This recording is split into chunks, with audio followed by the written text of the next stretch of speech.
Hello people, good morning. So Wednesday morning நமக்கு speed work out இருந்தது.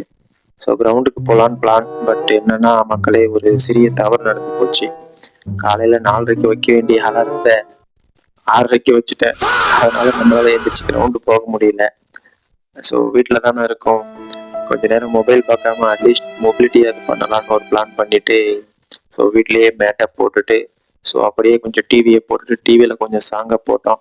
So சாங்ஸ்லாம் பார்த்துட்டு மொபிலிட்டி வீட்லேயே முடிச்சிட்டோம். So evening speed work out பண்ணலான்னு பிளானை போஸ்ட்போன் பண்ணிட்டோம். ஸோ மொபிலிட்டி வழக்கம் போல தான். ஸோ பாம்பு டான்ஸ்லாம் கொஞ்சம் இருக்கும். ஸோ எல்லா பாம்பு டான்ஸும் முடிச்சுட்டு மார்னிங் பிரேக்ஃபாஸ்ட் எடுத்தோம். Breakfast quite and sweet potato, கொஞ்சம் ரைஸ். மதியம் அந்த மாதிரி லஞ்ச் முடிச்சுட்டு கொஞ்சம் வாட்டர் மெலன் எடுத்தோம். ஸோ வாட்டர் மெலன் எடுத்துகிட்டு ஈவினிங் அப்படியே ரோட்கே வந்துட்டோம். ஸோ நம்ம தம்பி வந்தான். ஸோ தம்பியை வச்சு கொஞ்சம் வீடியோஸ்லாம் ஷூட் பண்ணோம். ஸோ இதுக்கான full video, full season, speed season எல்லாமே மோஸ்ட்லி நாளைக்கு யூடியூப்ல வந்துடும். ஸோ மறக்காம பாருங்க, ஒர்க் அவுட் ஃபுல் சீசன் இருக்கும். ஸோ வீடியோஸ் நல்லா இருக்கும், பாருங்க. பார்த்துட்டு உங்க கமெண்ட்ஸை சொல்லுங்க. ஸோ அப்படியே வீடியோஸ்க்கு தம்ப்நெயில்ஸ்லாம் பிளான் பண்ணோம். ஸோ தம்ப்நெயில்ஸ் வருது, அதையும் பாருங்க.